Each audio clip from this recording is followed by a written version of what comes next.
Hello and welcome to Bell Peppers and Beef, a Cowboy Bebop podcast. This week we're talking about Session 20, Pierrot le Fou. I'm Paul.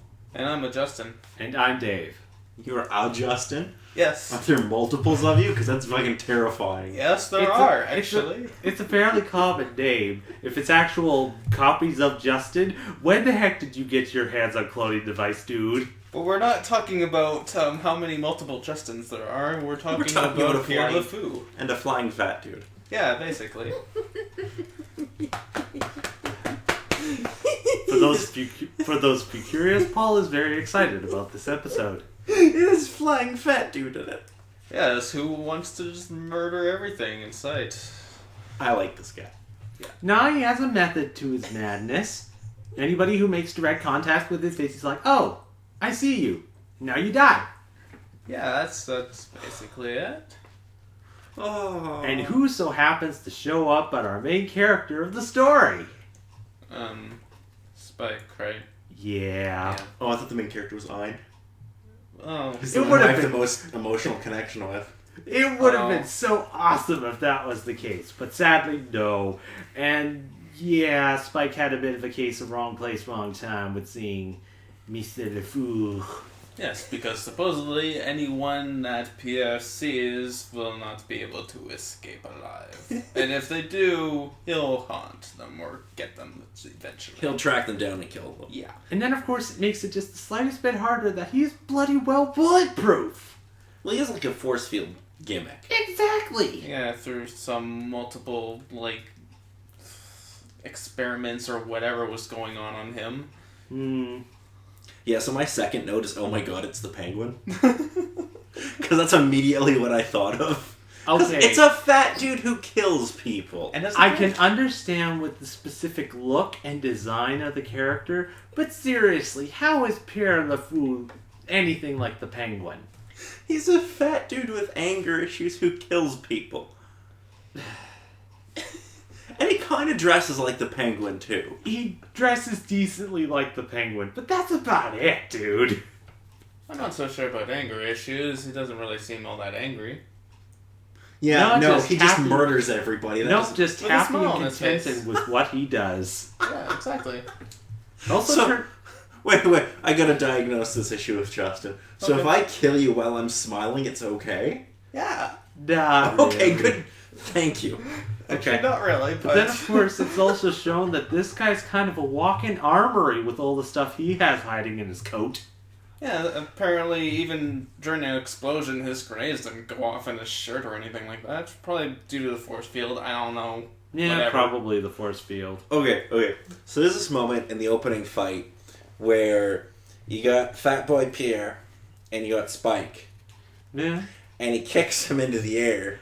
And then he does like a flying flip gimmick thingy. Yep. And he kicks him, and he keeps kicking him. Yep. And it's amazing. I think it's called air juggling in fighting terms.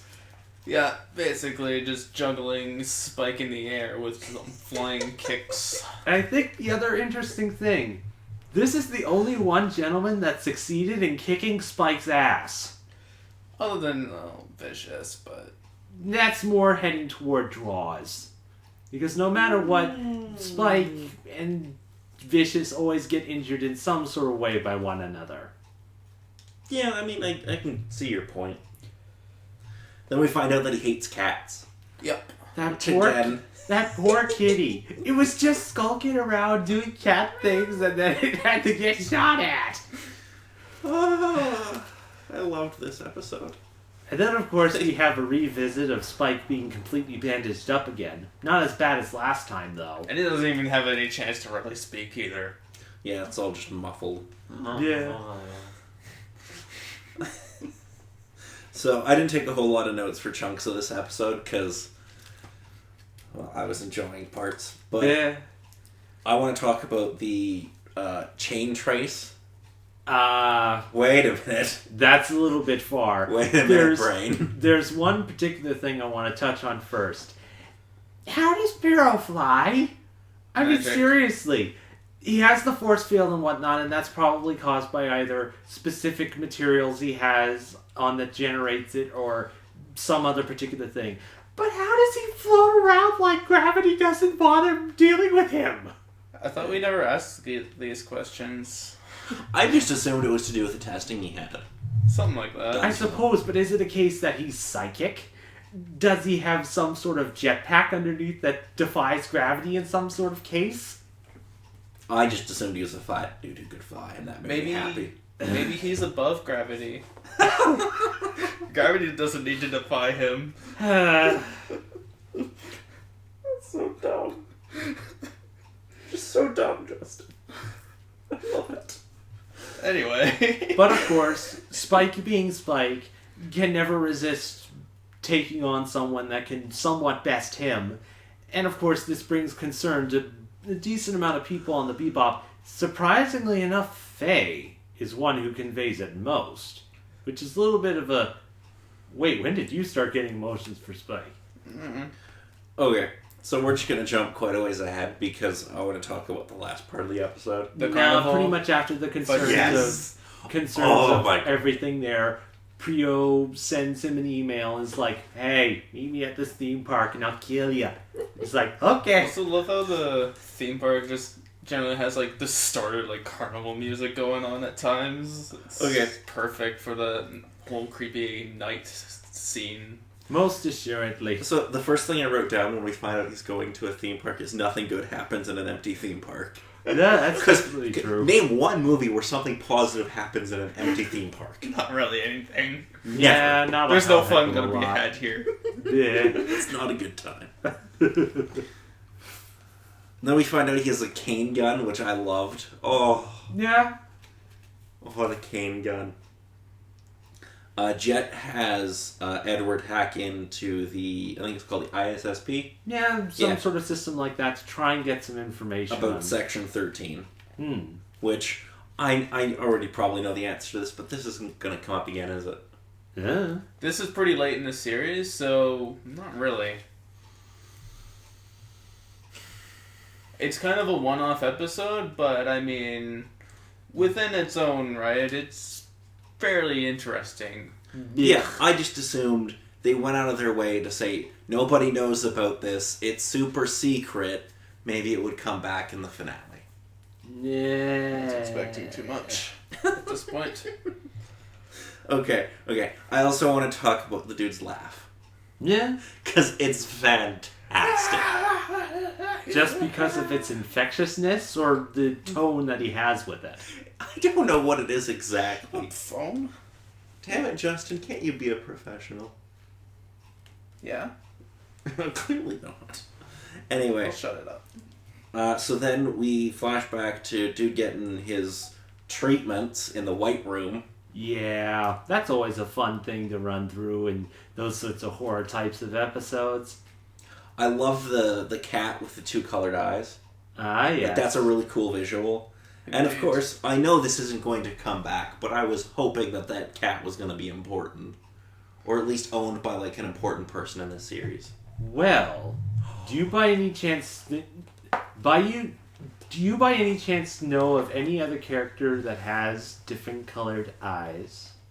They claim Spike does, but he doesn't, and that's bullshit. And yet he did within the episode. Yes, it did. The one episode where they do a close-up and say he has two different colored eyes, both of his eyes are fucking brown. Until the light shines on it just right, which this episode shows. Okay. I'm not going to get into this, but it pissed me off that time, and it'll piss me off if you bring it up again, because it's fucking bullshit. And yet it's the point of the story. God damn it. No, it isn't. The flying fat man who kills people is the point. And yet, that flash in Spike's eye reminds him of the cat. Enough so that Spike can get a shot in to Pierrot It was to basically a take him knife. down. Yeah, so Spike gets shot, and then he knifes Homeboy. So- Pierrot in the leg. One And he goes interesting and cries. thing that we haven't bothered to mention was sort of Pierrot himself. With all the particular things that happened with the science scene and whatnot, it affected his head. So it's best sort of explained that he's a kid in an adult's body that has extensive knowledge and techniques of how to kill people. Yeah, he's a Terminator with a child's mind.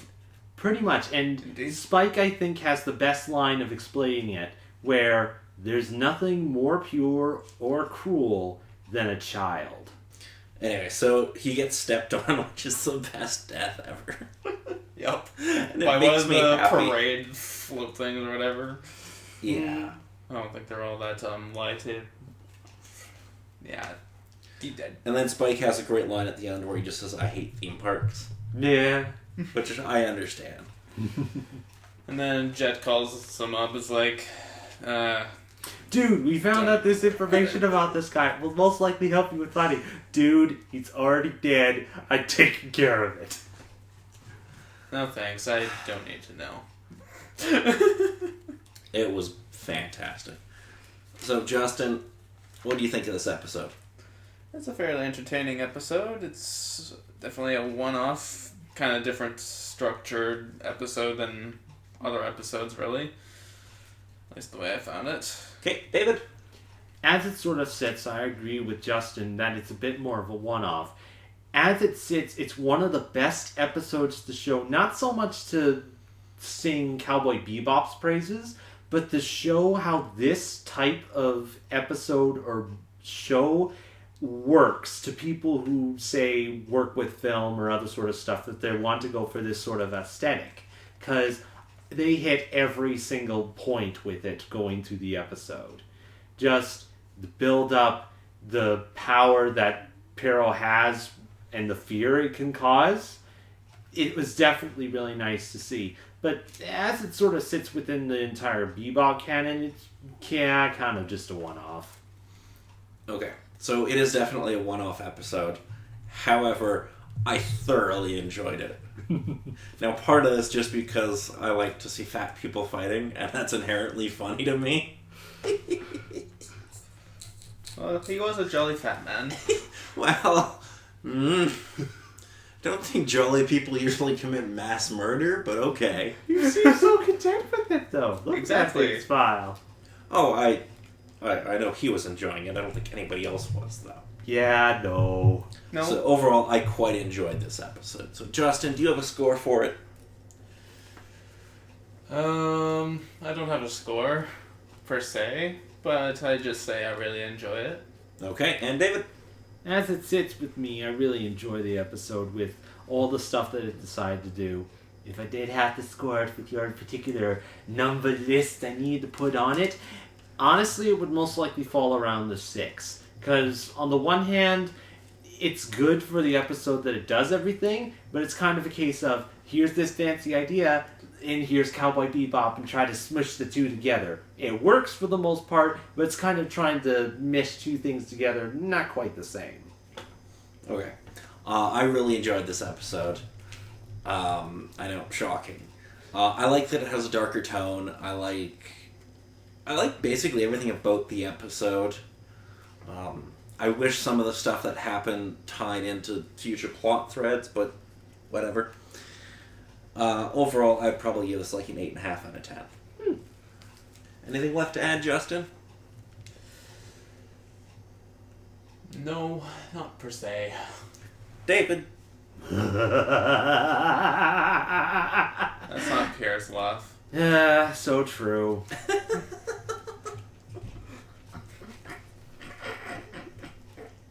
That's That not his def- laugh either. That definitely isn't his laugh. Well, I know that. I'm not an idiot. I thought. So I think that's going to be it for this week. I'm Paul. Justin. And David.